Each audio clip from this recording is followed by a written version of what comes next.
A nearly year-long police investigation into a crash that killed a 4-year-old boy is over. And while the driver of the garbage truck that killed the boy is facing more than a dozen traffic violations, no criminal charges have been filed. The crash happened February 12th, right at the corner of Central Avenue and Quayle Street. And that's where we find our Kimberly Howard, who's live tonight. Kimberly, how about the waste company this driver drove for? Any charges for them?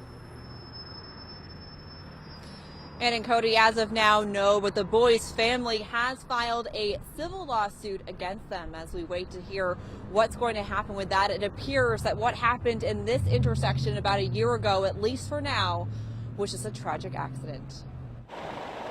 Next month will mark 1 year since 4-year-old Ashikor Rahman was struck and killed by a garbage truck in Albany. The mother and the little boy did absolutely nothing wrong. They were walking across the street, and that mother was holding her child's hand. After a lengthy investigation, Albany police cited the driver, just the driver, James Kelly, with a laundry list of violations. Nothing criminal.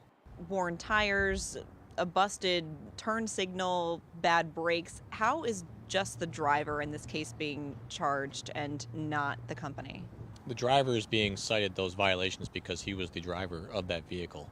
Once he got in the vehicle, he was responsible for that vehicle. The company is ICS Waste and Recycling Incorporated. The statement they released the day of the crash reads, in part, the child had jumped over a snowbank and out into the road without warning. We have received no information as to where the parents of the child were. That's not at all what police say happened. The Albany Police Department's investigation has concluded. It's over. But the Albany District Attorney's Office says their investigation continues. ICS had no comment when we called them. And no one was around when we dropped by to ask how they maintain their fleet of garbage trucks. Meanwhile, Rahman's family has filed a civil lawsuit against ICS, but that's pending.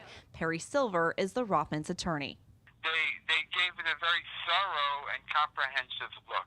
On the phone, Silver told us a judge is considering whether a civil lawsuit against the city should be dismissed, whether a crossing guard who was helping someone cross on the other side of the street that day is somehow liable. Silver had no timetable for when that decision might be made, and for the Rahmans, he says that really doesn't matter.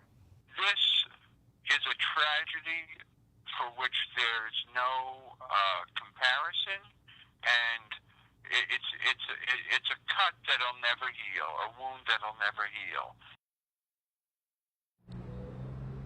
Now, we also reached out to the attorney who represents the driver, James Kelly. We haven't yet heard back. Meantime, Kelly will be in traffic court next month. Live in Albany, Kimberly Howard, CBS 6 News. Thank you, Kimberly.